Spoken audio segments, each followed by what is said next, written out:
Welcome to Daily Wisdom, Walking the Path with the Buddha, a podcast shared by David Roylance. This podcast is dedicated to guiding you to completely eliminate the discontent mind and the suffering it causes by attaining enlightenment.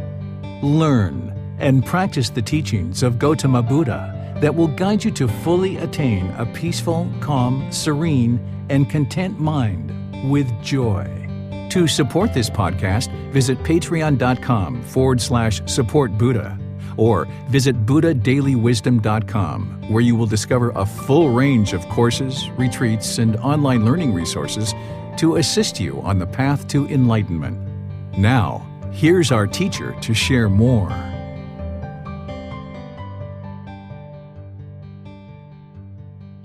Sawadee Kap. Hello and welcome to Daily Wisdom, Walking the Path with the Buddha. Today is our group learning program, and we are in our second class of a three-part series where we're sharing the Eightfold Path in three individual classes so that we can penetrate deep down into the Eightfold Path, and you can understand what the path to enlightenment is in these three classes. Today, we're going to be discussing the moral conduct section of the Eightfold Path. This is right speech, right action, and right livelihood. We're going to be using the words of the Buddha so that you can see what he did teach and what he didn't teach. This way, you'll be fully informed on how to develop your life practice around all aspects of the Eightfold Path, including today's topic, which is moral conduct. So I'd like to welcome all of you, whether you've been joining regularly or you've been joining now for the first time. I'd like to welcome all of you and invite you to learn and ask any and all questions that you like as we go forward in our class. As I'm teaching, I'll be pausing at different times and opening up to any questions that you have. You can ask those questions by putting them into Facebook, YouTube, or in Zoom in the comment sections, and I'll be able to see those questions. If you're in Zoom, you can electronically raise your hand and ask any questions or follow-up questions directly. So I'm going to use some visual aids here to help us be able to discuss this topic, starting with this visual aid of the Eightfold Path, where you can see the Eightfold Path in its entirety. Because last week we discussed right view and right intention. This makes up the wisdom section of the Eightfold Path. This is where you learn about the three universal truths and the four noble truths, understanding that it's craving, desire, attachment that is causing the discontent feelings.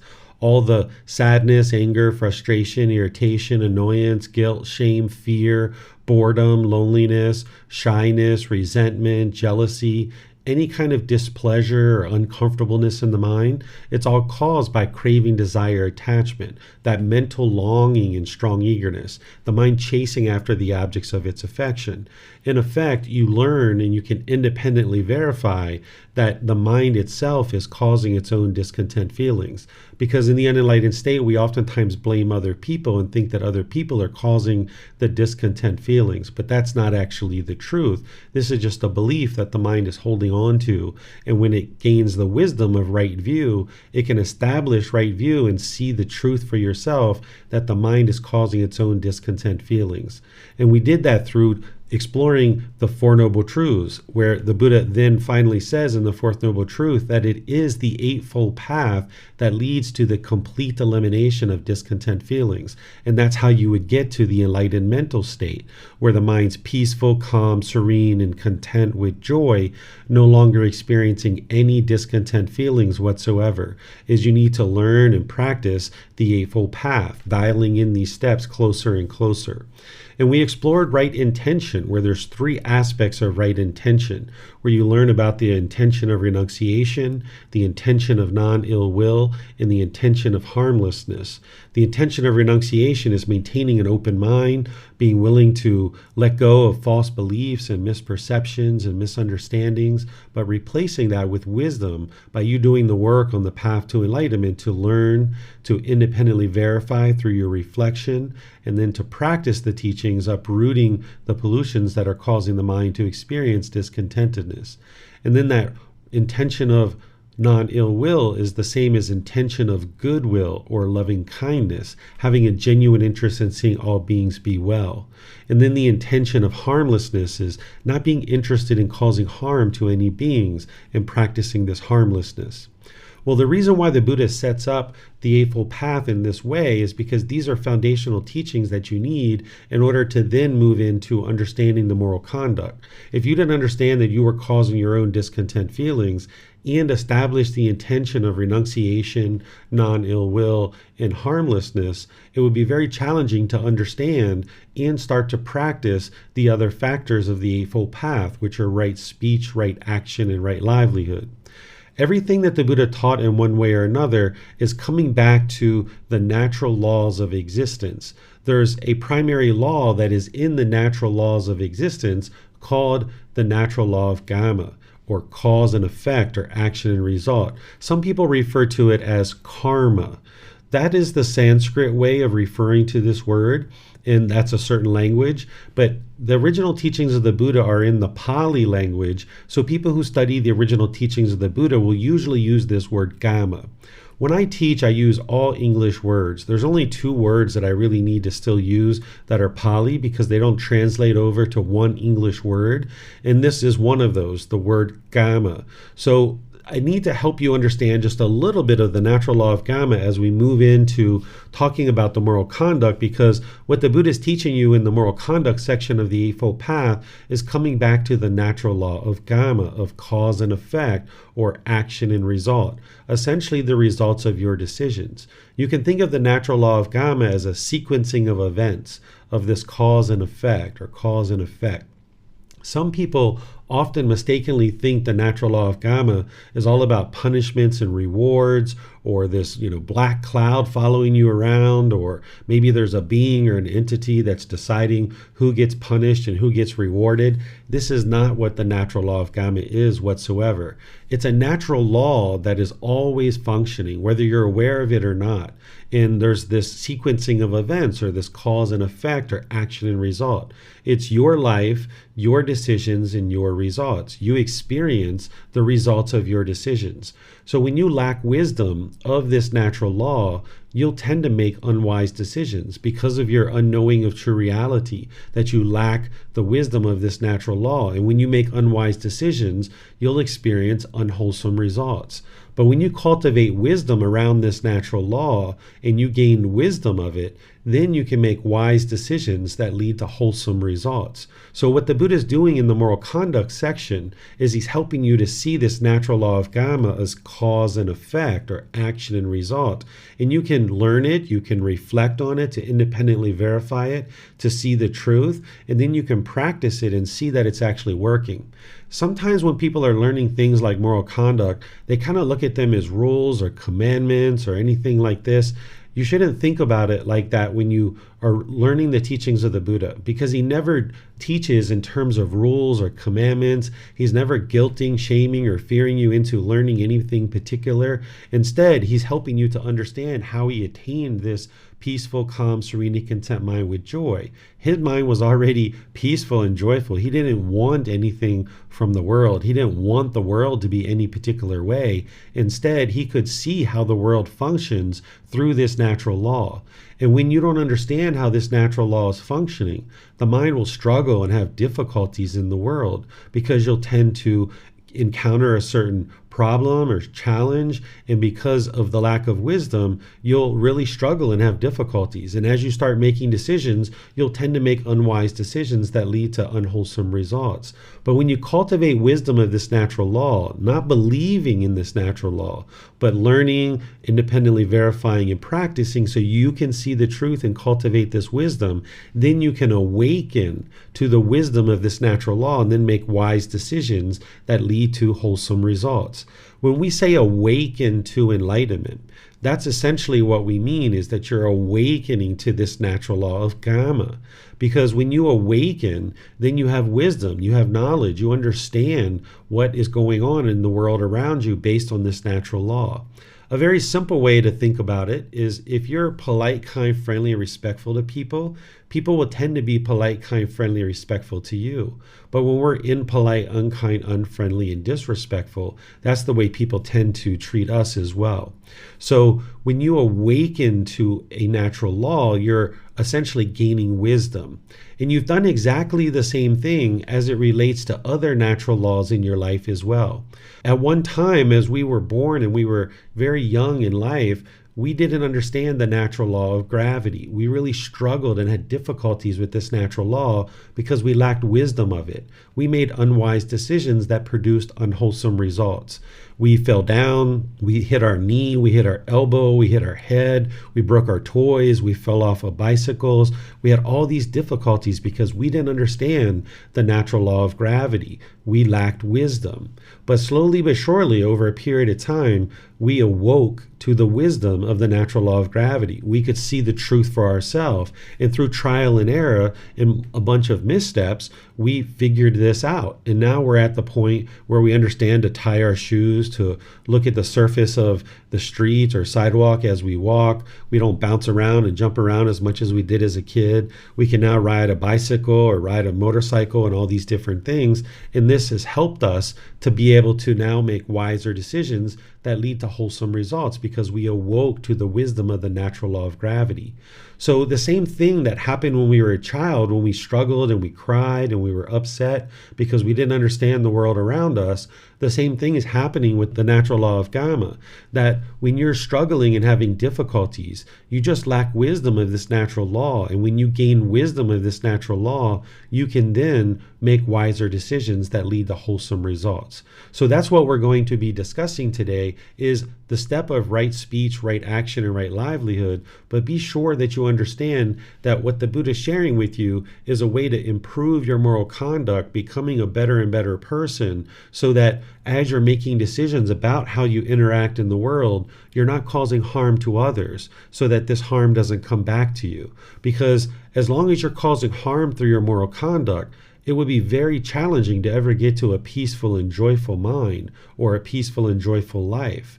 You could meditate for 23 hours a day, but if you went outside for 1 hour a day and started to be harsh and aggressive and bitter with people, that's all going to come back to you. You're not going to have a peaceful and joyful mind and a peaceful and joyful life. So the Buddha is going to provide you in the Eightfold Path the natural law of Gotama, that you can learn it, you can independently verify it through your reflections based on your past experiences that you've had in life, and then you can start practicing this moral conduct in your life now. And this is where you'll see your personal, professional relationships will blossom because you're no longer causing harm through your intention, speech, and actions.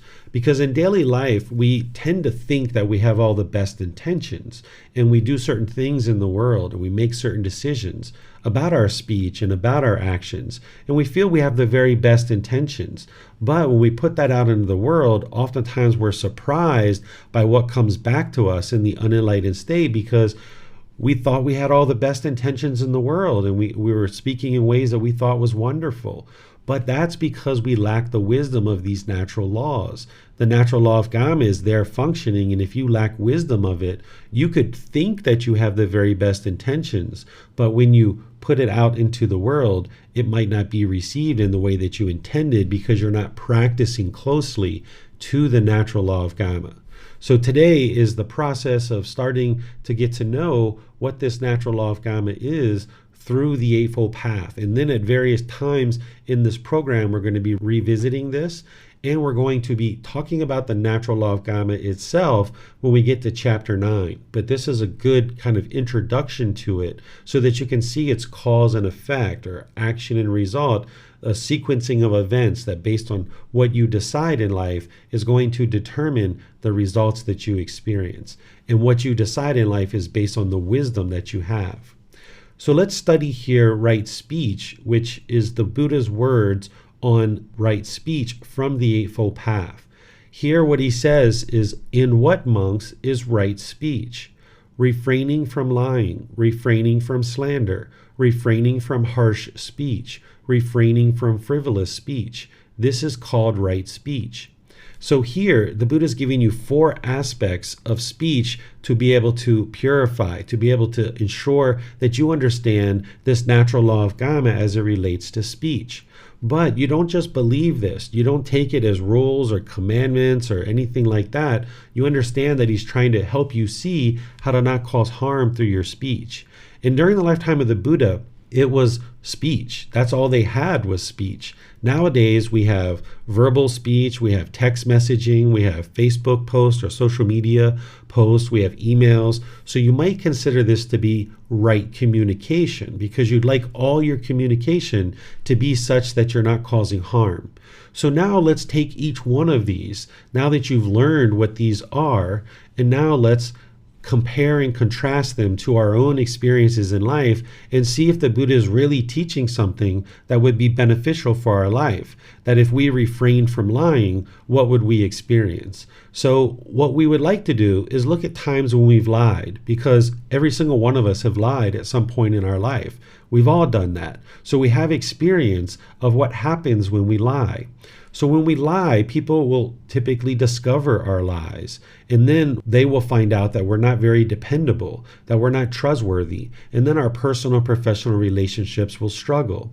And if you've ever done a lot of lying, you have to lie to one person about one thing, and then when you're talking to another person, your mind has to almost be obsessively trying to remember what you lied to that person about so that you can now tell exactly the same lie to the second person. So your mind can be overactive while you're trying to figure out your own lies. So how could you get to a peaceful and joyful mind? Through lying, because people are going to find you untrustworthy and undependable, and now your personal professional relationships will struggle and you'll miss opportunities to have lasting and harmonious relationships while your mind is not very peaceful. Then the Buddha describes slander here.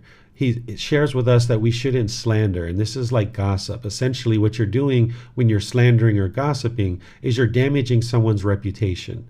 Whether what you're saying is true or false, if you're damaging someone's reputation, that's causing harm to them. And now they're going to be interested in causing harm to you.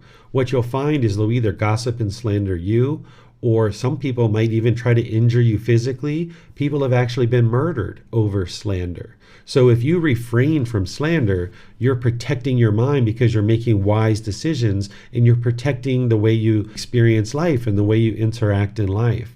Then the Buddha talks about refraining from harsh speech. This is our tone, our tempo, and our word choice, and how we choose to speak in the world. When we're harsh and aggressive or bitter and hostile with people, people aren't going to be interested in spending time with us. This is how broken relationships come about. We've all spoken with harsh speech at one time in our life. So you can look back over the course of your life through your own direct experience and see that, yes, the Buddha is indeed teaching the truth here, that when you speak harshly, it causes difficulties in your life. And by purifying your speech and choosing to no longer speak harshly, you can experience improved results in your life.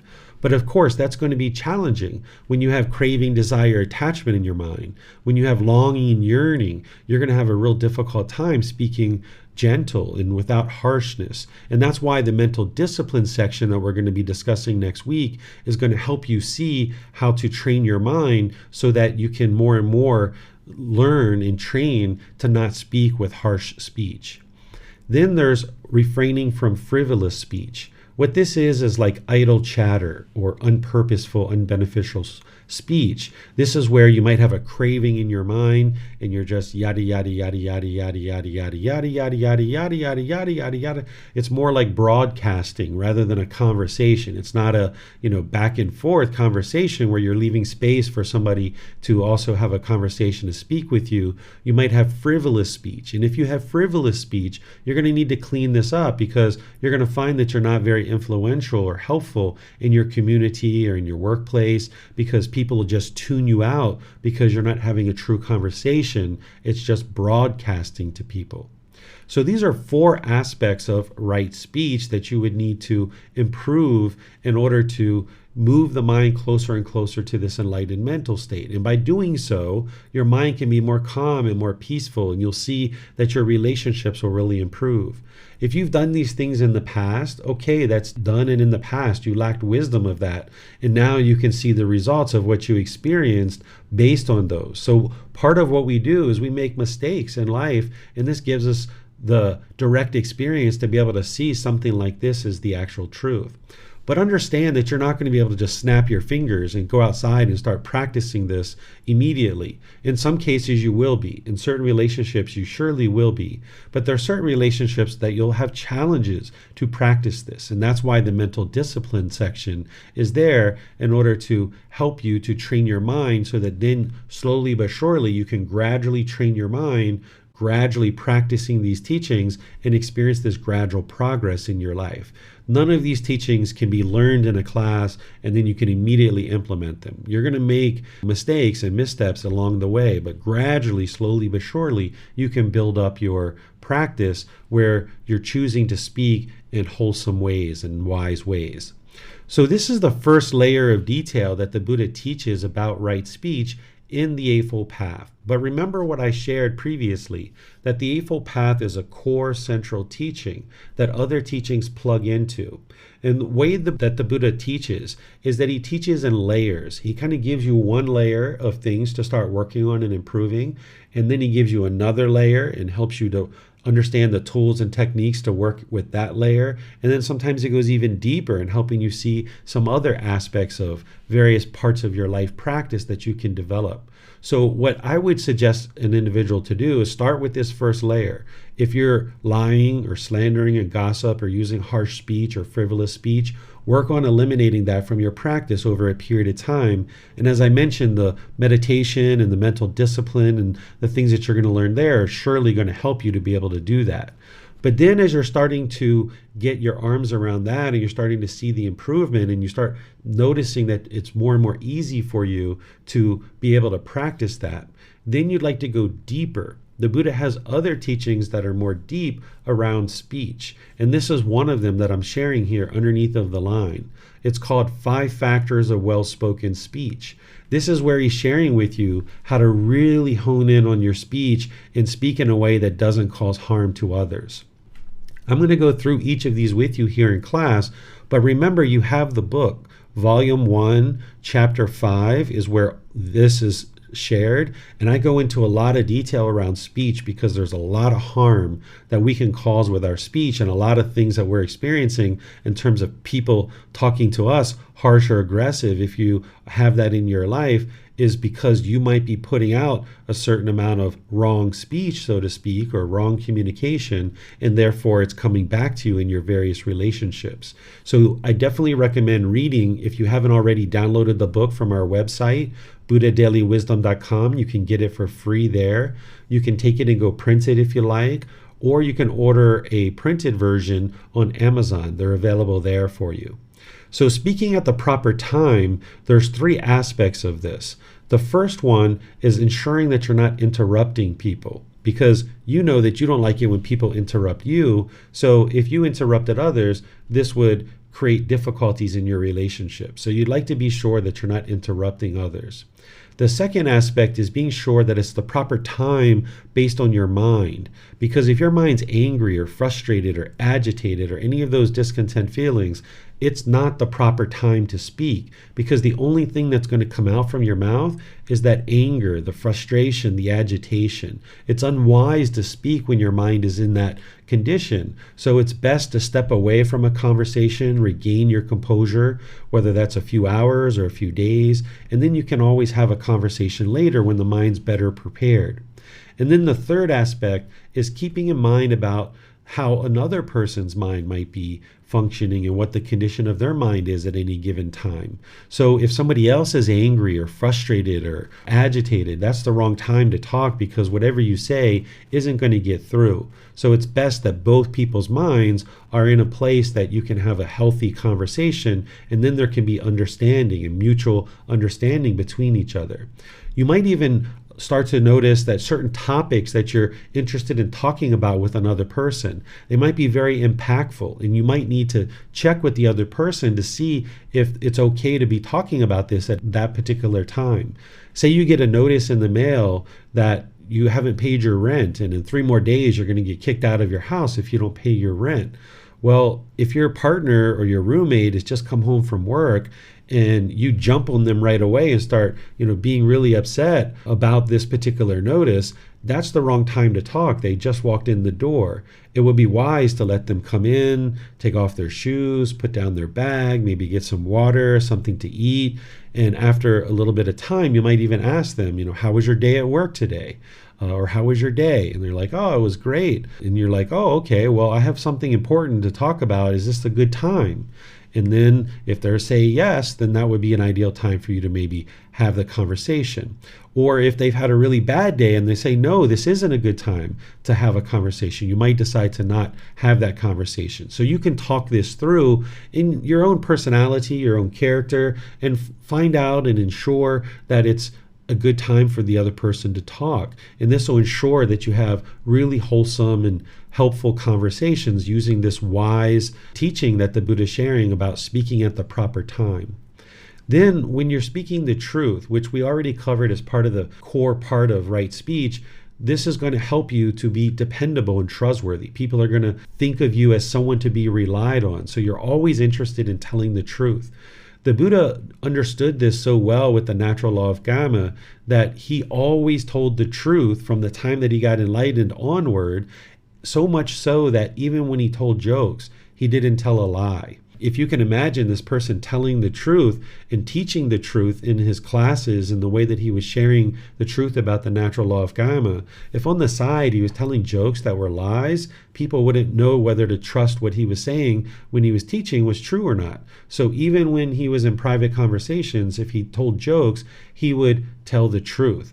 And you can see this in his own words that he talks about this. You might not associate a person that is a Buddha as telling jokes, but a Buddha tells jokes. They have a personality, they have a character, they have charisma. These pictures and different images we see of the Buddha, pretty much always in meditation, make him look very serious and very rigid. But that's not the case. Who would be interested from learning from that person who's always like super serious and super serious? Nobody, right? So a Buddha tells jokes. They have a personality, a character, just like everyone else. But when the Buddha told jokes, he always ensured he told the truth. And this is a lot more challenging for the mind to be able to tell jokes that are truthful. And also to tell jokes that aren't degrading or disparaging to other people or to yourself. Oftentimes people are telling jokes in ways that are degrading and disparaging to others, and you'll find that you'll have much more success in your life if you're speaking the truth, not only in daily life, but when you're telling jokes and when you're choosing to talk and tell jokes that you're not being degrading and disparaging to others. This third factor is speaking gently. What this is your tone, your tempo, and your word choice. You're going to need to pay attention to that as you're speaking with people, because this is going to really help you in your relationships to ensure that you're not causing harm. Because if you were to speak harsh and aggressive, hostile and bitter, you've seen what that does. You experience broken relationships and difficulties in your relationships, certain resentment, certain roughness in your relationships. But if you start to learn how to speak gentle with your tone, your tempo, and your word choice, you're going to find different results. If you keep doing the same thing over and over, you're going to keep getting the same results. But if you start changing and adjusting the way that you practice in the world, and you start speaking gently through your tone, tempo, and word choice, you're going to see different results. And in life, it's really helpful to show politeness and respect in all aspects of the way we interact with people, particularly in speech. At one time in the English language, we used to speak in ways that were very polite and very kind, and people knew that we were speaking polite and kind. Here in Thailand, the Thai language has various words and various things that we use in our language in Thailand that people know that you're speaking polite and kind, because it takes a little bit extra effort to say those words and put those into your sentences so that people know that you're speaking polite and kind. You can look at the English language and there's words like this, like please and thank you, words like ma'am and sir and things like this. You can decide to start using some of that if you like, and you'll see completely different results when you go into a store to purchase gasoline or to purchase a drink or purchase food, or with your food server. If you start referring to people in very polite, warm, and friendly ways, you're going to see a completely different response in your life. Initially, it might be challenging for you to start doing these things because you haven't maybe done these things. But the more you do them, it becomes easy. It's actually really hard to walk around with anger and disgruntledness and agitation and being rude and impolite to people. It's actually really difficult. It weighs on the mind and it weighs on the body. Well, for you to purify your speech and bring it up to what I'm describing here, it's going to be a certain challenge for you. But as you get up and running with it, it actually is a lot easier to be kind and loving and respectful to people. You'll find that your mind can be more light and you'll sleep better at nighttime even because you know you've been completely warm and gentle and friendly with the people around you. And that's more and more of what will be coming back to you. Then they're speaking beneficially. What this is about that frivolous speech or that idle chatter, ensuring that you have purposeful speech. Speaking beneficial isn't necessarily about the topic that you're discussing. It's about ensuring that when you're speaking, there's a purpose behind your speech.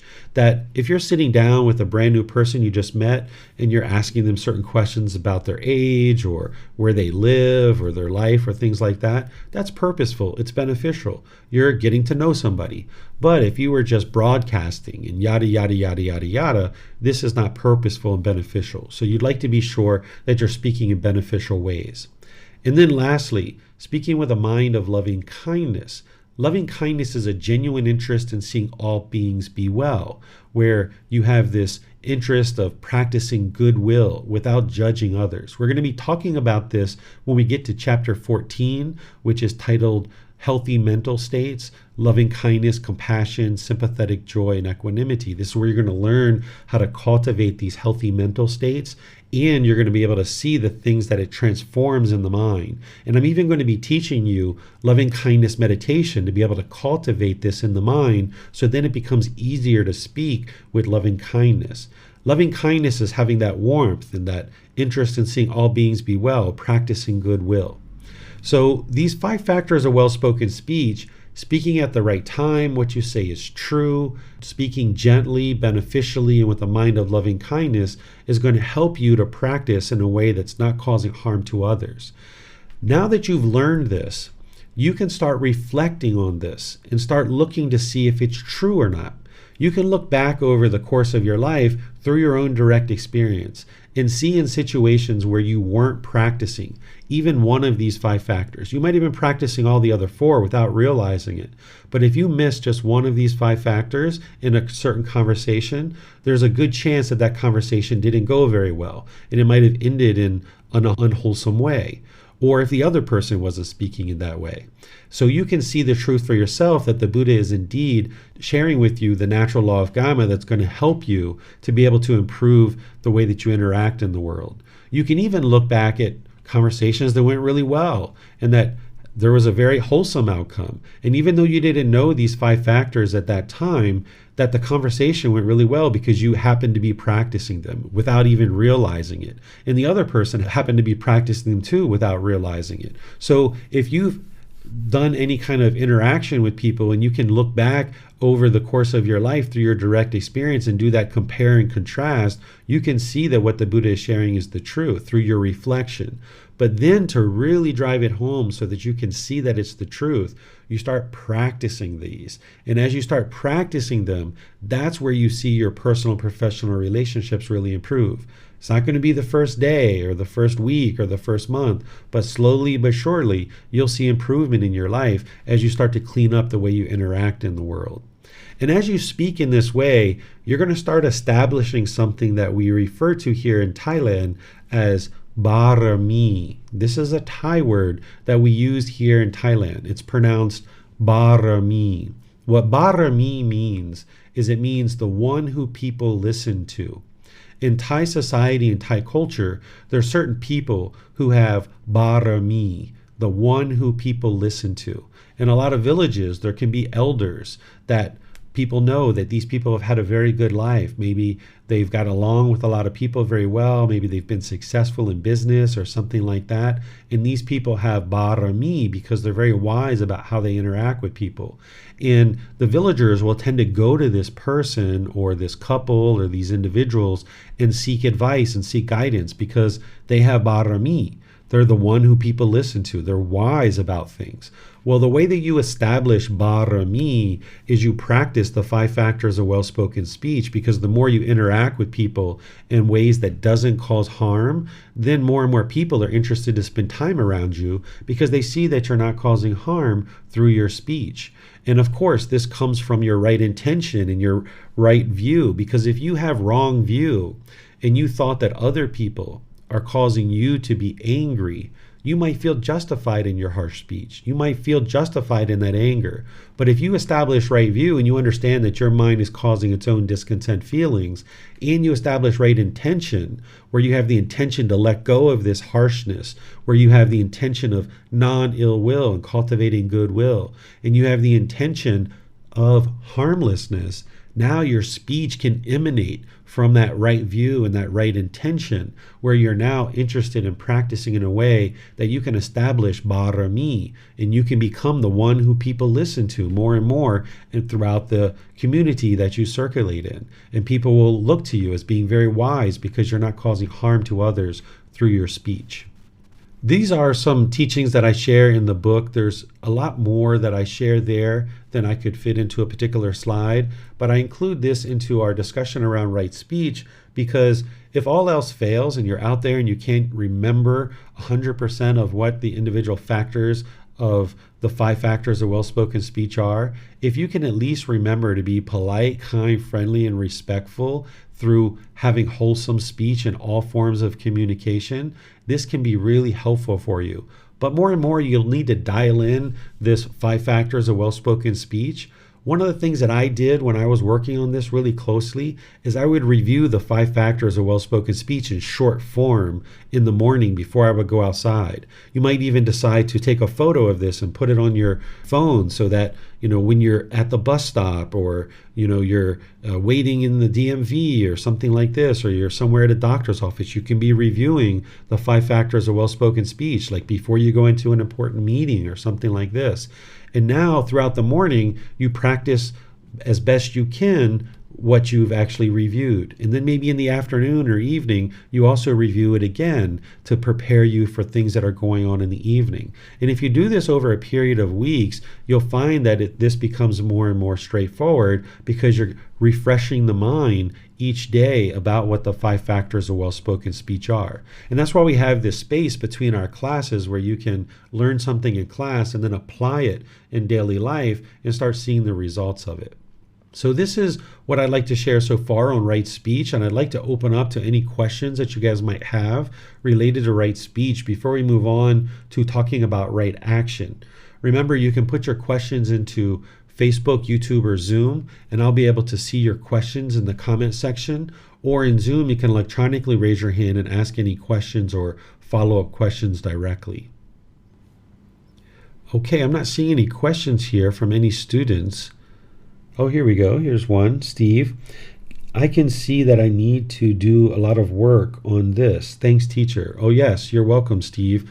This is an area that we tend to really cause a lot of harm. And when there's craving, desire, attachment in there, when there's anger in there, it's really challenging for the mind to practice in this way. So that's why you're going to get more next week on the mental discipline so that you can start training your mind, and then it'll be easier for you to implement something like right speech. And you'll see significant results in your life as you start improving this, because we've made certain unwise decisions in the past and we're experiencing unwholesome results now. If the mind is unenlightened, you might have family members or brothers or sisters or coworkers that speak harsh to you, and that's because that's become the norm in your relationships.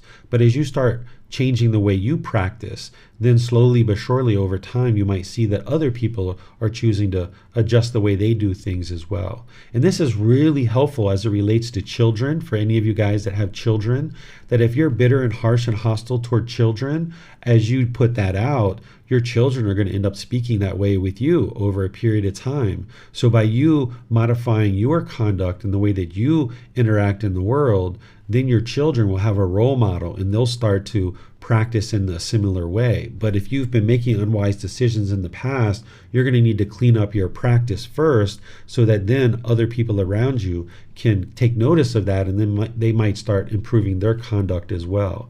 And this will help you to cultivate more healthy relationships. Looks like Miriam has a question here too. What to do when the other person does not use right speech and we may become defensive or want to stop the conversation and leave? So we can't control what other people choose to do. Other people are going to use wrong speech with us sometimes. But by the time you train your mind can be fully protected. It doesn't matter what anybody says. You won't become defensive, you won't become aggressive, you won't become hostile. But while your mind's in transition, you're going to find it very difficult. What we tend to do in the unenlightened state is we react in situations. And we oftentimes are reacting through that unwise decision making, that unknowing of true reality. And that's why it produces unwholesome results.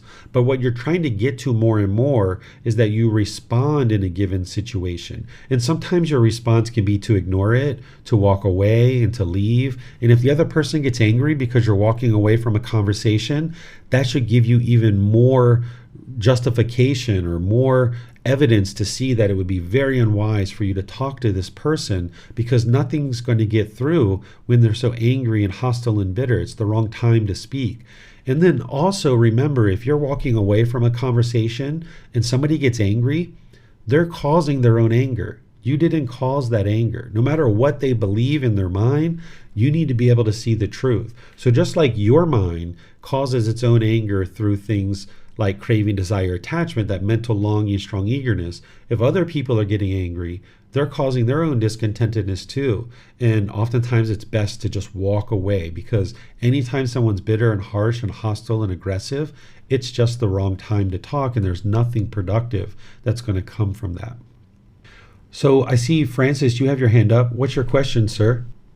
Okay, my question is about the talking to my mom. She's trying to worry a lot about herself.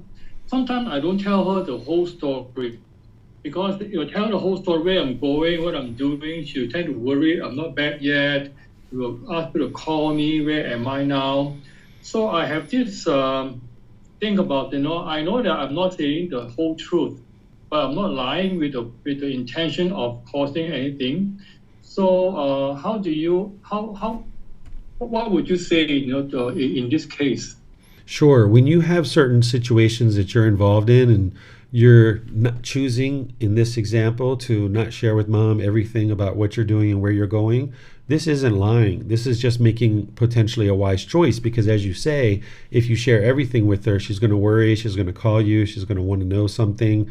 So you're not required to share everything about what's going on in your life. You can just leave and say, all right, mom, see you later. Goodbye. Have a lovely day.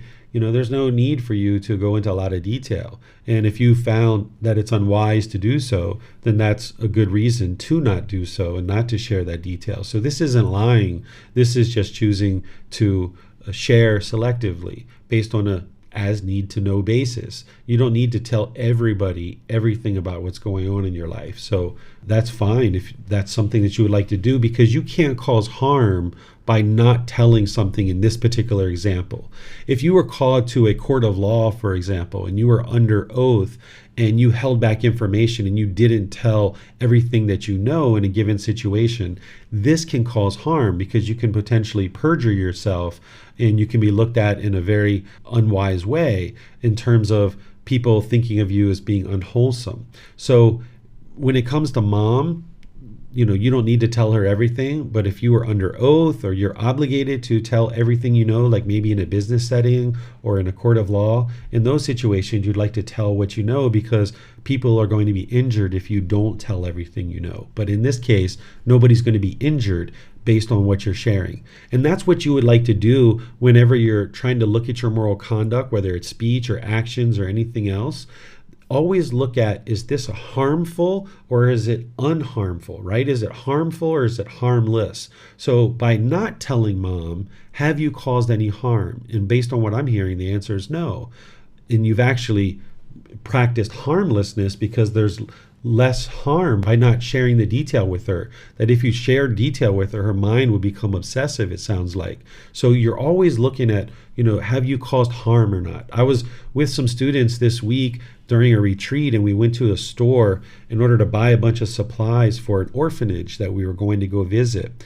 and the students were also interested in buying some food for themselves, and they had a big bag of apples, and they said, "Oh, I'm not sure if I'm supposed to be buying this or not because we're here to buy food for the orphanage." And I just smiled and I reminded them, I said, "Of course you can buy apples. There's no rules like that in terms of the teachings of the Buddha. And what you would always like to look at is, are you causing harm or not?" So I asked them, I said, "You buying apples, are you causing harm to anyone?" And they said, "No." And I said, "Okay, there you go." So you can use this as your guidance, Francis, when it comes to your speech, is, are you causing harm through not telling mom where you're going? And the answer is no, you're not. So there you can see that it's not going to produce any unwholesome results for you. Okay, I got it now. Thank you so much. You're very welcome. So I have a thank you here from Miriam. I'm just going to read because I might have something to share here. She says, "Thank you for your guidance. It's hard to leave or ignore when it's a family member. Yes, this is because of the craving, desire, attachment. The mind is attached in this relationship. The mind's holding on. So when you're practicing breathing, mindfulness, meditation, and generosity, learning how to let go and train the mind to let go, then you'll be able to walk away. Right now, it's probably very difficult. It's very challenging. There's a class that I taught, which is how to eliminate attachment to those who are closest to us, because your relationships with your parents, with your children, with your siblings, with your life partner, those attachments are very deep and oftentimes very hard to let go of. And I taught a special class that was recorded for the YouTube channel and our podcast, where you can learn about how to eliminate attachment to those that are closest to you, because that's what you're going to need to do to make it easier and easier to let go in those conversations and walk away. But keep in mind that staying in the conversation and continuing to argue or be bitter and harsh, or even being argumentative to begin with, this is unwise. It's going to damage your relationship. There were times in my childhood where I had a lot of difficulties with my mom, and as I was growing up, I found it very challenging to have a relationship with her. And there were times when I was working on my mind that she would become bitter and harsh or judgmental with me, and I would just be on the phone and I would say, "Mom, I really love you a lot, and our relationship means a lot to me. And rather than being bitter and harsh and hostile the way I used to be in the past, I'm going to just get off the phone now because I value our relationship more than being bitter and harsh and aggressive with you. And perhaps when we get off the phone, you can just think about what it is that you just said, and then we can just get back together another time. You take care, Mom, I love you," right? And I would get off the phone in that way. And that can be a nice exit. And then just no matter what they say, just get off the phone or walk away from the conversation. So you can have those kinds of things that you are thinking about and just let it emanate from a very loving, kind, and warm place. There's another question here in Zoom from Cornelia. "I am a foreigner and English is my second language. My husband tells me that I speak harsh, although that is not my intention. I just translate everything from my language to English. When I try to speak like the people around, he tells me I am insincere because I sugarcoat everything. What is the difference?" So your husband most likely has a certain expectation of the way he wants you to speak. And that's coming through his own mind, which is, I'm assuming, he's unenlightened, right? Because there's certain pollutions in his mind that he's looking out at the world, and it's like looking out at the world through a dirty window. And he's wanting you to speak in a certain way. And it may not meet to his expectations, but that's his expectations. But nonetheless, we should still heed the advice of people around us and kind of look about how we're talking. But sometimes keep in mind that when people are sharing things with you about how they want you to talk, it's based on their cravings, desires, attachments. It's not based on the 5 factors of well-spoken speech, for example. So I would need to be able to kind of hear some of the things that you say and some of the ways you say it, and maybe even talk with your husband and see what he's seeing. And then I'd be able to give you better feedback, Cornelia. But just based on this, I wouldn't be able to tell you, because sugarcoating something isn't necessarily a bad thing, but some people see it as a bad thing, right? So that's where I say that his mind probably has certain cravings and expectations of wanting you to speak a certain way. And if it's not meeting that, he might think you're speaking in unwise ways. But what you would like to do is get to the point where you're practicing based on the 5 factors of well-spoken speech, which cuts through all culture barriers, all language barriers. It just cuts through all of that and gets to a normalized way of you being able to interact in the world based on the natural law of karma, of cause and effect. I've been to many different countries throughout my life. I've been to America, I've been to Canada, I've been to Egypt, I've been to Thailand, I've been to Laos, I've been to different places like this using the 5 factors of well-spoken speech. And it doesn't matter what the culture is. These 5 factors of well-spoken speech work as you're speaking, and whether you're using a local language or whether you're using an international language like English. So bring your practice to that. But if you would like more details and more feedback on this, it'd be good to have a private discussion where you can schedule with me online. And if your husband would like to tune in for part of that and join us in Zoom, then perhaps I could listen to some of his feedback and what he's observing, and then I'd be able to provide you some better guidance on that. But in general, look at bringing your practice up to the 5 factors of well-spoken speech, and that's where you'll be able to then have a speech that isn't harmful to anyone, despite what other people might be sharing with you. Bruce has a question here in YouTube. A lot of times I pause and ask myself what my intentions are before speaking. Is this a good practice? Yes, this is exactly what the Buddha taught. He taught that before you take a bodily, verbal, or mental action, that you should think about and reflect whether this is going to cause harm to others or not. And then he says, while you're doing a certain bodily, verbal, or mental action, reflect on whether it's going to cause harm. And then the same thing after you're done with a certain action, reflect on whether it was causing harm to others or causing harm to yourself. So in each of these 3 situations, if you're reflecting before you do an action, while you're doing an action, and after you're doing an action of whether or not it's harmful or not, slowly but surely you'll be able to clean up your moral conduct, particularly around speech and bodily actions and other things, because you'll be able to sit there and observe it and analyze it and figure it out using something like the 5 factors of well-spoken speech to compare and contrast. As you're bringing your speech up to the 5 factors of well-spoken speech, you might be 3/4 of the way through your sentence and it pops in your mind, oh my goodness, this was an unwise way to speak.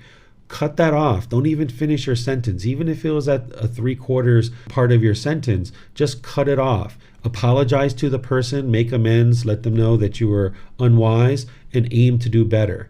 And then maybe next time you catch it halfway through or a quarter of the way through. Cut it off, apologize, make amends and aim to do better. And then maybe next time it's on the tip of your tongue and you catch it there. And maybe next time it's just a thought and you catch it there. So more and more you cut it back. It's like a wild bush that's growing. You cut it back more and more and more and more until you eventually uproot it out of the mind. And now you're going to be more easily practicing right speech in all situations. So what you're describing, Bruce, is very wise. The Buddha actually taught this. And if you implement this in these 3 aspects that I'm describing, which is reflect before, during, and after, this is where you'll really be able to purify your moral conduct, whether it's speech or actions or even the mental action as well. All right, it looks like we've handled all the questions of people that have asked questions. And Cornelia, I see your thank you there. You're very welcome. Pleased to help you. So let's move on to talking about right action, and just keep in mind that it would be helpful to go back and read the book if you haven't already read the book around right speech, because there's a lot more details there that are going to really help you. Here under right action, the Buddha is giving you 3 things that are very harmful that you could potentially do and that are going to produce harm to others, so therefore harm is going to come to you. So I'll read this to you, and then we'll talk about what right action is in more detail and how to apply it to your daily life. He says here in the Eightfold Path, this core central teaching, in what, monks, is right action? Refraining from taking life, refraining from taking what is not given, refraining from sexual misconduct. This is called right action. So here he's giving you 3 decisions that you can make that cause significant harm. And when we study the 5 precepts, which is in chapter 7, you're going to get a lot more detail around these teachings. Right here, he's just pointing to the 5 precepts, because it's the 5 precepts where he goes into detail about this, where instead of just saying, refrain from taking life, he goes into a lot more detail about living compassionately for the welfare of all living beings, because this isn't black and white. There's a big gray area that you need to navigate. So we're going to be talking about that when we get to the 5 precepts. And the same thing with refraining from taking what is not given. This is about not stealing. There's more detail in the 5 precepts. And the same thing with refraining from sexual misconduct. You'll see in the 5 precepts, the Buddha describes sexual misconduct. And he talks about it in terms of having sex with minors, going outside of a relationship that you're currently in, about luring somebody out of a existing relationship that they're in, about raping people and having sex without consent, essentially harmful sexual conduct. If you're harming through your sexual conduct, this is going to cause harm. People have been injured and murdered and had all kinds of difficulties based on sexual misconduct, even sexually transmitted diseases as a result. It's important to understand, here I'll give you a little preview, that when the Buddha teaches sexual misconduct, which he goes into a lot of detail about, he doesn't talk about same-gender relationships. Oftentimes, there might be an individual who thinks that same-gender relationships is harmful. Well, if a man and a woman are choosing to have an intimate relationship with each other, who are they harming? They're 2 loyal, loving, consenting adults. So that's a male and a female. Well, if 2 male or 2 females are having a loyal, loving, consenting relationship with each other, who are they harming? The answer is they're not harming anybody. And that's why the Buddha didn't teach it as part of his sexual misconduct. He was aware of individuals who preferred same-gender relationships. He talks about individuals who don't identify with masculine qualities or feminine qualities in his teachings. And that's all he does, is he just observes that it exists during his lifetime. He doesn't provide any teachings on it, because he's sharing this natural law of karma and its cause and effect, or action and result. It's about not causing harm to others. And if 2 loyal, loving, consenting adults are having an intimate relationship together, they're not causing harm to others. And this is what he understood 2,500 years ago. Just 50 or even 20 or even 10 years ago, and even now, there's still people in the world that don't understand this. More and more people are starting to awaken to this understanding, but I just like to give you guys a preview here to understand that not every male is going to be interested in having sex with a female. This is the universal truth of impermanence, that if every single male was interested in having sex with a female, then that would be permanence. And we wouldn't understand the universal truth of impermanence. But last class, we studied the universal truth of impermanence, and we understand constant change, that there's not this permanent stuff going on in the world. So it's impossible for every male to be interested in having sex with a female, and it's impossible for every female to be interested in having sex with a male, because of the universal truth of impermanence. So this helps you to understand why there's individuals who prefer same-gender relationships. And if you're that type of individual, you're not doing anything wrong. You're not causing harm to anyone. What's happening is, in the world, people are craving permanence and wanting every male to have sex with a female, or wanting every female to have sex with a male. So then their hate and their anger and their hostility arises because they're not getting their craving fulfilled. Whereas if their craving's fulfilled, they get pleasant feelings. And if it's not fulfilled, they get painful feelings. But they're causing that anger and that hatred themselves. An individual who's in a loving, loyal, consenting relationship isn't causing that anger. Notice here in this particular step that the Buddha is not saying, don't walk up to someone and punch them in the face. He's not giving you every single last thing that you could potentially do with your bodily actions that would cause harm. So here he's giving you 3 very impactful decisions that you could make, and helping you to focus your attention on this so that you can clear up this out of your life. But he's not saying don't punch somebody in the face. But if you understand right action, that it's refraining from causing harm through your bodily actions, because if you cause harm, harm will come to you, then you understand walking up to somebody and punching them in the face, they're very likely to attack you back. They're very likely to pull a knife, maybe pull a gun. Maybe their friends or family will attack you. You'll get arrested. These are very unwise decisions to make. He doesn't say, don't drag your suitcase down the aisle of a plane and run over people's feet and knock into their knees, right? He doesn't say that because planes didn't exist during his lifetime, right? So if you understand right action, you can see by dragging your suitcase through the aisle of a plane and running over people's feet and hitting into their knees, you're probably going to get some, really strong looks. You might get some aggression, hostility coming at you because of that. So you'd like to ensure that your bodily actions aren't causing harm to others. There's teachings from the Buddha about bodily actions and various parts of his teachings that you'll be able to see. And I've included a couple of those here where he's sharing with you in other teachings about not taking substances that cause heedlessness and refraining from gambling. And you can think of that as a action, because when you're taking substances that cause heedlessness, which is unattentiveness, unalertness, unawareness of the mind, this is going against what you're trying to produce in the mind in order to get to enlightenment. In order to get to enlightenment and make wise decisions, you're going to need to have awareness of mind or mindfulness. So if we take substances that promote heedlessness in our mind, then this is walking exactly the opposite direction from enlightenment. So you will find when we talk about the 5 precepts in chapter 7 that we're going to be discussing this particular one in detail and applying it to various substances that you may or may not be thinking about in relation to that. And gambling is the same way, is that gambling is a bodily action that we could do, that if we used our money and our resources to gamble in hopes of winning some amount of money, you can get really addicted to that and kind of do a downward spiral. And then when it's time to purchase basic necessities for life, you will find that you don't have those resources available to you. So you might think about choosing to eliminate any gambling that you have. And this way you'll be able to preserve your resources for you and your family to take care of the things that you need to take care of. So let me see if you guys have any questions on right action. Same thing, you can put those into Facebook, YouTube, or Zoom, and I'll be able to see those and be able to answer any questions that you guys might have related to this particular topic.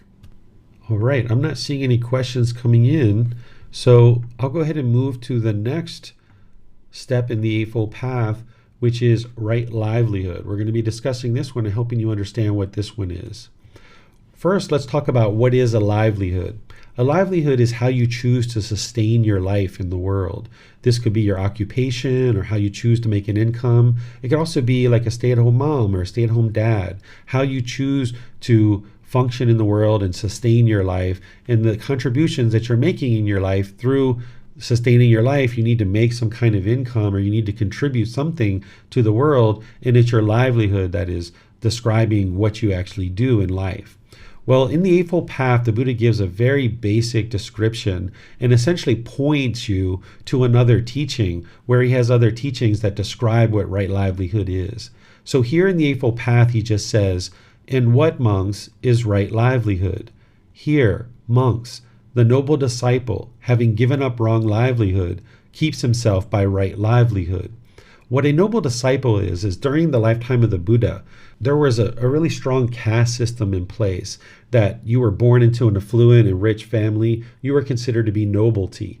And then if you were born into a family that lacks resources, you were going to be having a really harsh life, and that's all that you would ever experience because you were born into this family that lacked resources. And they called the affluent families, they called them nobility. And they actually exposed their right shoulder as they walked through the community, that these rich and affluent people would wear clothing that showed their right shoulder so that other people knew that they were from the noble class. Well, the Buddha was kind of flipping this upside down on its head and sharing with people that it doesn't matter where you're born and what family you're born into. It's about the wisdom that you cultivate in the mind and how you choose to conduct yourself in life.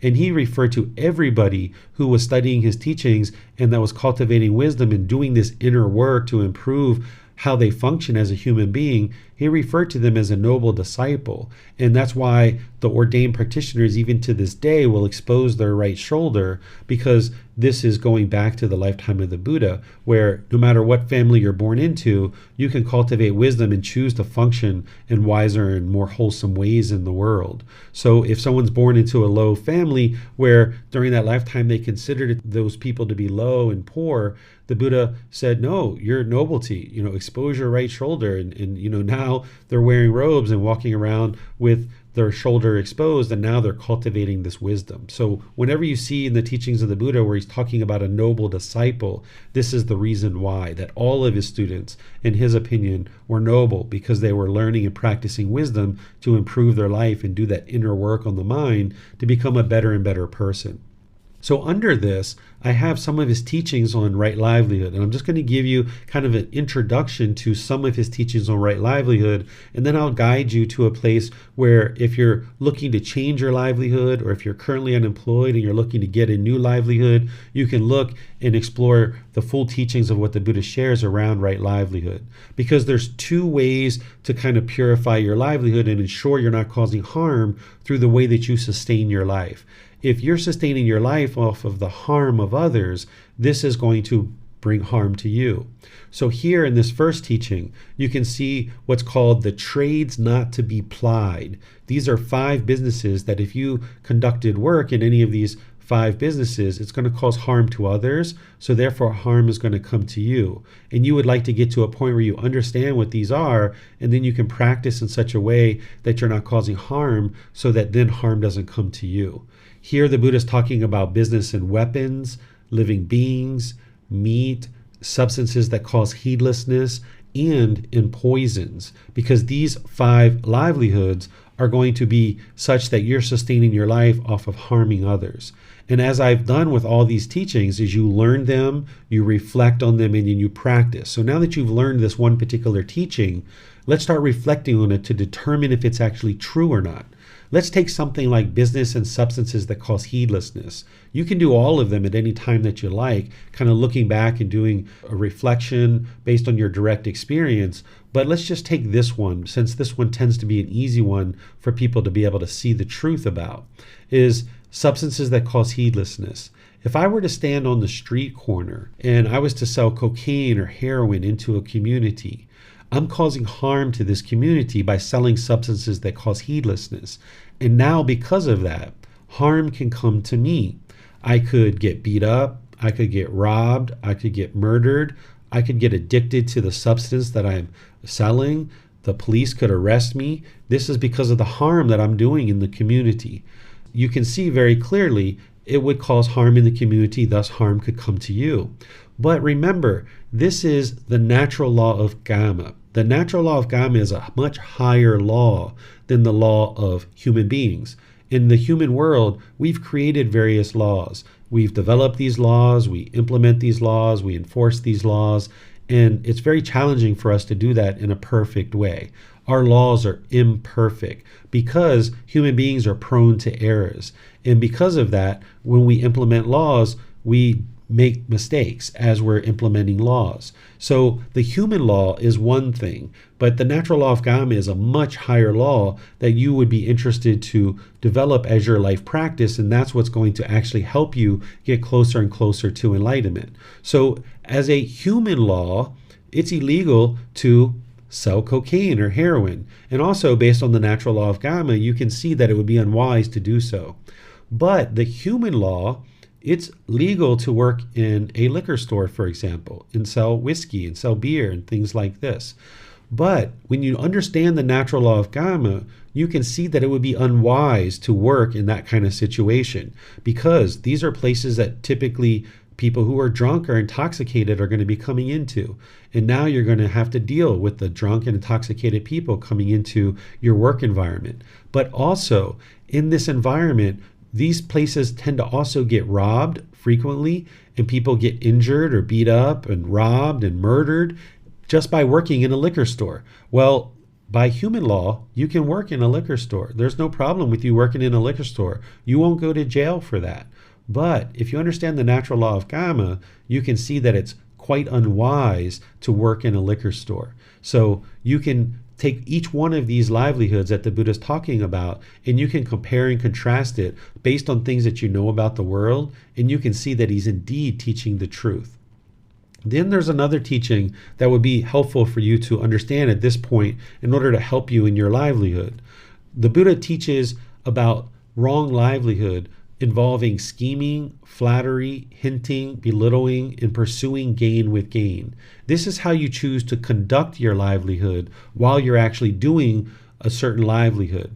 So for example, if I was a nurse or a doctor, this is a right livelihood in terms of it's not one of those 5 businesses that would cause harm. But if I was scheming, if I was, stealing medicines from the hospital or something like this is going to cause me harm in my livelihood, because once it's found out that I'm being corrupt and doing corrupt things, or say if I was a politician, that's also a right livelihood. But if I was doing corrupt things and scheming either as a nurse or a politician or a doctor or a police officer or something like this, it's going to cause me harm in my livelihood, and I'm going to find it difficult to sustain my life and build a rewarding career.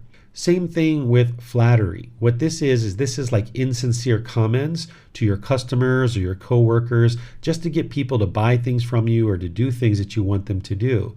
If you were doing this at work, it would also put strain on your relationships, and you'll find it challenging to be successful at work. Hinting is like not being clear and direct about any particular thing that you're working on. Let's just say I was on a project team and we're all working on various things, and we come to a meeting to report to our boss where we're at with the project. And perhaps when I'm talking, I'll say, well, I did my work and here's how I, did that. And I was really dedicated to doing this, but I'm not sure about Barbara. I haven't really seen her doing very much work lately, right? You're kind of hinting around, you're kind of beating around the bush, you're kind of degrading and even belittling, which is this next one, kind of belittling your coworker. This would be unwise in a work environment. So if you're belittling your coworkers or even your competition, if you're in business and you're belittling other people who are providing the same products and services as you, this does not look good for you, and you'll find that it's difficult to be successful in this situation. So you would like to eliminate those from your practice.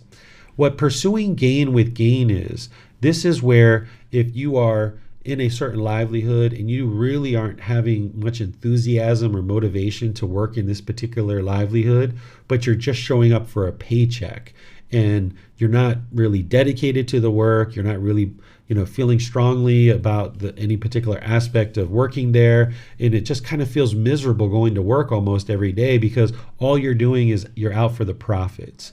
If you have a certain livelihood like this is going to essentially put you in a condition where you might be very bored or very lonely going to work. You might feel unmotivated and unenthused, and you'll find that it's very challenging to get to a peaceful and joyful mind and a peaceful and joyful life when you're just showing up for a paycheck and that's it.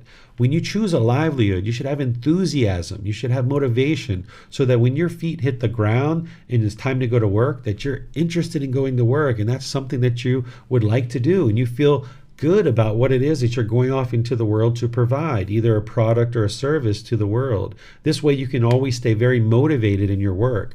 It almost feels like it's not even work at all, right? Because you're just so motivated to do what it is that you're doing that you could probably do it without even getting a paycheck, knowing that you need money to sustain your life, but you might be so enthused and motivated about the work that you're doing that if you didn't get paid for it, it would almost be fine with you because you're just that motivated and enthused to do the work. If you can find a livelihood like that, then you will surely experience more and more peace and joy in your life because you enjoy what you're doing each day and you're very motivated to do it. There's other teachings that are more detailed about right livelihood that goes beyond what it is that I'm describing here. If you're looking to change jobs or you're unemployed and looking to get a job, you might choose to go to volume 12, chapter 14. This is part of the book series that I share. If you go to buddhadailywisdom.com and click on the link for free books, go to volume 12, chapter 14, and you'll be able to see the full teachings of the Buddha around right livelihood, of how to get to a livelihood that you are motivated and enthused about. And you'll even see words from me in there that will help you as well. So this is right livelihood and something that you would like to purify. Because if 8 hours, 12 hours a day, you're doing something that you despise, it's going to be very challenging to get to a point where your mind's peaceful and joyful. In your life is peaceful and joyful. In relationships around you are harmonious because you're going to dread going to work each day. So let me provide a summary of what it is that we've been discussing, and then I'll just open up to any questions about right livelihood or any other aspect of what we've been discussing on the moral conduct section. Right speech is ensuring that there's no harm through your verbal communication, and all communication, truly. Any verbal, text, chat, post, emails, it should all be harmless. If you went to a job interview, for example, and you did really well at a job interview and you spoke to your coworkers, your managers, your bosses in really wholesome ways, but on social media you were very aggressive and hostile, and they check that when you're applying for a job, you're probably not going to get the job. So it would be very wise for you to purify all your speech, all your interaction, all your texts and posts and emails and everything, because this is going to promote the most success in your life. And you'll see that your relationships will really blossom. Right action is about not causing harm through your bodily conduct. Your bodily actions should be harmless. Not just the killing, stealing, and sexual misconduct, but all aspects of movements around the world. Of course, you're going to bump into somebody. You're probably going to step on someone's foot here and there as you move about the world. But when you do that, just be sure to apologize right away and let them know that you're sorry, that you make amends through apologizing. This is the way that you keep your gamma clean. You can clean up your gamma. As you have bodily actions and you might step onto someone's foot or you might bump into somebody, it's very wise to apologize, because then you can keep your gamma clean, because these things happen from time to time. This is impermanence. But if you were to say nothing when you stepped on someone's foot or bumped into them, this could create a situation that you would regret later. So if you make mistakes and you need to make amends through an apology or saying sorry, do that. And it's very wise to do that as soon as possible so that people understand with your sincerity that you're truly sorry that you stepped on their foot or you bumped into them or anything else that you might do by accident as you're moving about the world. And then right livelihood. This is not causing harm through the decisions that you make in order to sustain your life. It's about how you choose to sustain your life and ensuring that you're not causing harm to others in your choice to have a certain livelihood. And the Buddha gives you some guidance, and I just gave that to you here in the class to get you to kind of the first fold of purification of your livelihood. And then when you like to go further, then you can look at volume 12, chapter 14, if you're looking to change jobs or move jobs or actually get a new job. So let me see what questions you guys have on what I just shared. For those of you guys in Zoom, you're welcome to put your question into the comment section or raise your hand electronically. And Facebook and YouTube, if you put your questions in the comment section, I'll be able to see those there and be able to answer any and all questions that you have. Okay, we have a question here from Rhonda on YouTube. Can we address meat as part of profession or one's diet? Personally, I understand that eating meat reflects back to the harm of animals. My understanding is that the Buddha ate whatever was given. Sure, we can talk about this now. So in the Right Livelihood, you can see where the Buddha taught not to have a livelihood where it's based on meat. Because if we base our livelihood like a butcher or we're selling meat, this is causing harm to animals. And then when an individual purchases that meat and eats it, there's certain drugs and hormones and toxins in the meat itself. So even though someone else might have killed the meat, by you ingesting it, it's causing harm and sickness in your own body.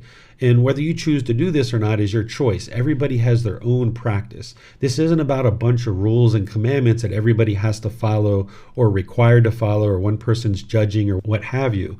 I used to eat meat at one time. My wife still eats a little bit of meat as well. So each of us have to come to our own decision based on our wisdom and based on what we're seeing. What I observed is that I would have stomach problems, that I would have certain sicknesses and illnesses, and it even affected the quality of my mind because of those drugs and hormones and toxins in the meat. There's research that has been done that they've taken wild fish out of clean rivers and the USA, for example, and they've tested the flesh, and there's over 90 different substances in the flesh. They found cocaine, they found antidepressants, they found other substances. And when you're eating the meat, all that's going into the body, it's affecting the health of the physical structures of the body, and it's also affecting the mind as well. So just like you learn, reflect, and practice, and you can see the truth, if you do decide to move off of meat, you'll be able to see that it actually helps you to gain some clarity in your mind because you're not ingesting those drugs, hormones, and toxins. During the lifetime of the Buddha, it's rumored that he ate meat, but if you look at his teachings very closely, you can see that it's not possible for him to have eaten meat because the first precept talks about living compassionately for the welfare of all living beings. And how could you live compassionately if one is choosing to eat meat unless there's a real medical need for ingesting that substance? Because nowadays people's bodies are oftentimes dependent on meat, and if we're going to move away from it, we need to move away from it slowly. But there's some people who may not be able to move away from it based on certain dependency that the body has. But over multiple generations, we can actually observe that we're able to get closer and closer to a plant-based food supply if that's what we choose to do, because it's going to help us with our physical health and it's going to help our environment as well. So there's various people that say that the Buddha ate meat, but if you see his first precept, if you see this teaching that he just shares on Right Livelihood, and remember, he planned to share his teachings worldwide. He knew it wouldn't happen during his lifetime, but over the course of many generations and many years, his teachings were going to meet with being shared throughout the whole world. So if everybody was practicing right livelihood, there wouldn't be any meat to eat in the world. And by you practicing in this way, you'll be able to see the truth for yourself if you decide to move off of meat. But that may not be something you're interested in doing right now, or maybe ever. So you'll need to decide for yourself as part of your own independent journey. You might decide to do some research and see that at one time humans were plant-based eaters, but we started eating meat out of necessity, that we started running out of fruits and vegetables in the forest. So we started to scavenge and we started chasing away lions and tigers and bears and things like this and take over their kills. And we started eating their meat. And then we became more and more populous, and that didn't work anymore. We started running out of supply. So we started learning how to do organized hunting. And now we're at a point where we do farming, and this is how we get meat. So I've chosen to move to a plant-based food supply. My son does that. My wife is eating very little meat, and we see a huge improvement in the way that we have certain energy in terms of our body, certain clarity in the mind. It feels nice to know that I'm basing my life off of not causing harm to other animals. But that was a choice that I made, and each person needs to make those choices on their own. And as you develop more and more loving kindness or compassion, that decision might be to move to a plant-based food supply. But again, there's going to be some rare individuals who maybe they have a certain medical condition where they need certain substances from meat and they need to eat that. But just be sure that you're looking at that closely, because oftentimes the mind will justify its decisions and choose to hold on to something like that, when in fact it's actually really harming the body and your mind. And you might decide that if you look at it objectively, that you can let go of something like meat. But this is something that people usually evolve to over time, because there's various things that you'll find in your life that, like speaking harshly, that right now you might be speaking harshly. And that's something that we need to clean up in our practice. And if we're eating meat right now, which a lot of people are in the world, that's something that each person has to decide for themselves, when or if they're going to choose to move away from something like meat. Here's another question. If one is retired, should a person practice right activities? Yes, so if somebody is retired and say they're doing charity work or volunteer work, or maybe they're a stay-at-home grandma or grandpa, this is all harmless. But if that individual who's retired was involved in some activities that was causing harm, and maybe even it's a volunteer activity, this is going to cause harm in their life. So it would be very wise to ensure that any activities you're doing as part of your livelihood or being retired, that you're not causing harm to others. What about being a line worker at a sausage factory? yes, this is one of those livelihoods of business and meat. So in these situations, when we're coming in close contact with animal products and animal byproducts, the reason that the Buddha taught it as a livelihood that is causing harm to others and that could cause harm to you is this is how illnesses sometimes jump from the animal world into the human world. And in fact, this is what we think happened with COVID. You know, some people aren't really sure, but it looks like the evidence is that human beings were perhaps in this wet market where animals were being sold as meat, and the viruses jumped over from the animal world into the human world, and we were all affected by that. That's our karma. That's the results of our decisions. Same thing with something like the swine flu or bird flu, HIV, and some of these other illnesses have all come from the animal realm. That because of our close contact with animals, between humans and animals, we're experiencing these viruses coming out of the animal realm, and it's affecting us in the human realm. So if you would like to purify your livelihood some more, if you're concerned about any kind of harm that you're causing through working in a sausage factory as a line worker, you can improve that by choosing to perhaps move on. But there's some places where this might be the only jobs that are available in a small town, and it might be very challenging to get the same amount of income by switching to another job. And this is something that each individual has to choose to look at. And if they're going to choose to transition to another livelihood, you might look at doing that slowly, because somebody needs to build up certain skills in order to move over to a new livelihood. But when or if somebody chooses to do this or not, again, it's up to each individual to choose. These aren't rules. They're not commandments. It's not something that anybody's going to knock on your door and require you to do or anything like that. But what the Buddha is sharing with you is the wisdom of this natural law of karma, and then you can look at the cause and effect of it yourself and then make choices that are wise and helpful for you so that you can maintain a wholesome life and not experience harm coming back to you. Looks like we have a question here on Facebook. Is eating seafood causing less harm than eating meat? Thank you. I don't look at it in quite that same way, Denise. I look at if I eat any animal at all, it's going to cause harm because that being is a living being, and now it has to be killed in order for me to ingest it. So in my opinion, it would be very wise to eliminate all eating of meat. In the sea, you're going to be picking up certain toxins and drugs and different hormones there by eating seafood. And the same thing's happening with the animals that were being harvested through farming and things like that. There's harm being done to not only our physical body, but our planet as well through doing this type of things. And we've done this for so long in human history that we've really normalized it. But think about it in this way. If somebody's really struggling with this, what you decide is up to you. But sometimes I put myself in the shoes of the animal and I think, okay, if there was some being on the earth and some being on the planet that was more superior than human beings, and they were harvesting us and they were keeping us in cages and they were killing us in order to eat us, we would probably revolt. We would be despised by that, and we would try to organize a way to revolt against this being that is more powerful than us. Well, animals can't really do that anymore because we've become the dominant creature on the planet, but we are doing things to these beings that are keeping them trapped in this world, in this life of servitude, and we're being harmed due to that. And it's all about your decisions. It's not about what other people are choosing to do. So here in Thailand, they're very meat-centric because this is an area of the teachings that not everybody understands or everyone has been exposed to. But they also experience a lot of stomach cancer here in Thailand because they eat so much meat. And this is the result of their decisions. Because of eating so much meat, they're experiencing a lot of stomach cancer. But there's more and more people that are moving to either vegetarian or vegan plant-based food supplies. And if you choose to do that at some point, you'll see the results of over the 2 or 3 months period of how the body and the mind becomes more healthy. But if someone's interested in doing this, you should do that gradually to allow the body and the mind to adjust.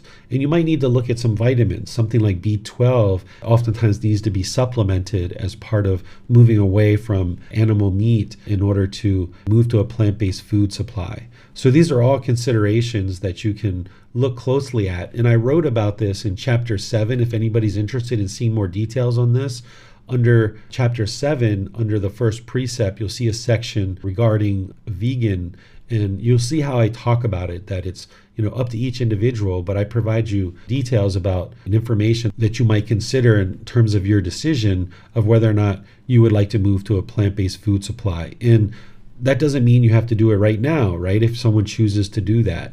These things on the path to enlightenment, people approach them at different times. And it's not like you have to rush out and you have to do all these things right away, but gradually, slowly but surely, if you choose to look at these things and you choose to see how your decisions are impacting your own life and the life of the beings around you, you might come to different conclusions, even though in the past you might have made certain decisions. Now you might decide to start looking at things differently as you train the mind and cultivate loving kindness and compassion and start practicing in a different way. But again, each person has to make those decisions on their own, and those decisions are made over time as we develop more wisdom and we train our mind more and more. Okay, it looks like we have another question here coming in from Rhonda, or it might just be a statement. Personally, the more I delve into the Buddhist practices, the more compassionate I automatically become. I've got an icon there in front of one of the words. I think it says, the changes are automatic. I hear what you're saying there, Rhonda, and that's wonderful to share and to know. In my mind, I don't think of it as much as it being automatic, because everything that you do in life, you're cultivating certain wisdom. You're taking active role in making decisions. You're applying effort and energy to learn the teachings, and then you're applying an active role and effort to then make a different decision. So while it may be becoming easier for you to function more compassionately, which is outstanding, I wouldn't ever classify it as being automatic, because there is active work that you're doing with your meditation and with coming to classes and reading. It's probably becoming more easy for you, is what I think you might be describing. But those are your words. Of course, you can describe it however you think is best. But just from my observation, I agree with you that as you're getting into these teachings, you can see more and more clearly about how we've made unwise decisions in the past, and now we can clean that up and experience different results. And that's one of the beauties of the teachings of the Buddha, is that you can see the truth. As you're learning and practicing, you can see improvements through your life and through the condition of your mind and your relationships and how you relate to the world. So you're just getting started, Rhonda, and this is great that you're already seeing some improvement and progress there. There's a whole lot more to be able to learn and practice as we go forward here. I'm not seeing any other questions, but let me just check one more time. Oh, Rhonda says exactly. Yeah, she must agree with what's being shared there. I'm not seeing any other questions here, but I was interested to check one more time just to be sure. And I'll check Zoom one more time as well. All right, I'm not seeing any other questions. So what I'm going to do, though, is just kind of give you a little preview for next class, which is the mental discipline section of the Eightfold Path. That's where we're going to be talking about right effort, right mindfulness, and right concentration. Here, this is where you're going to learn things about how to actually train the mind on a daily, ongoing basis, which is going to help you to eliminate those discontent feelings that we talked about as part of right view. So next week, we're going to be going into this section of the Eightfold Path, doing the same thing that we did the last two classes, which is use the words of the Buddha and then learning, reflecting, and practicing. Because when you use the words of the Buddha, you know what he did teach and what he didn't teach. That's so important.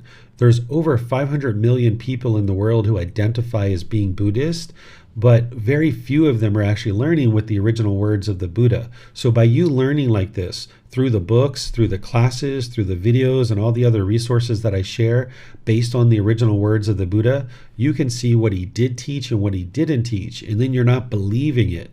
You're learning, you're reflecting, independently verifying, you're practicing, and seeing the results for yourself as the mind becomes more loving and kind and compassionate, and your relationships really improve.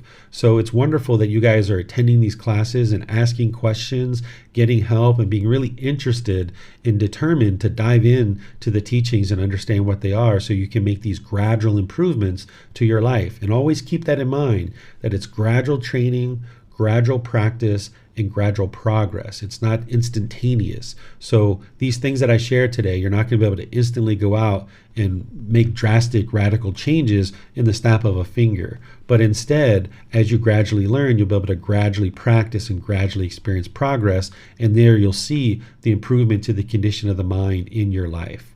On Wednesday, we're going to be in the third part of our 4-part series on breathing mindfulness meditation. Remember, you need to build up that practice and do that work. Coming to class is outstanding, it's wonderful, but be sure that you're also doing work outside of class, whether it's reading, whether it's meditating, whether it's implementing these teachings in your daily life. I'm going to slowly walk you through the teachings over the 7-month period of the group learning program. And if you're doing your part, as I'm doing my part, which is sharing the teachings, and you're doing the learning and implementing them in your life, you'll see the improvement as you go forward in life. So thank you all for coming to class, and I appreciate all your questions and dedication, because as you're making these improvements in your learning, this is the very best thing you could do for yourself, to those close to you, and all of humanity. Because as you're practicing these teachings, it's improving the quality of your mind. It's helping the people close to you, because you're causing less and less harm to the others around you. And all of humanity becomes a more kind, more loving, and peaceful society for everybody. So thank you for your dedication. I'll be seeing you in the future class. Have a very lovely and wonderful rest of your day. Sawadee Kap. Thank you for listening to this podcast. To provide support for this podcast, visit patreon.com/support Buddha. To access more teachings, visit buddhadailywisdom.com. There, you will discover a full range of courses, retreats, and online resources to assist you on the path to enlightenment. Remember to establish a daily, consistent meditation practice, along with learning and practicing these teachings. A well-developed meditation practice is the foundation in which to train the mind to attain enlightenment.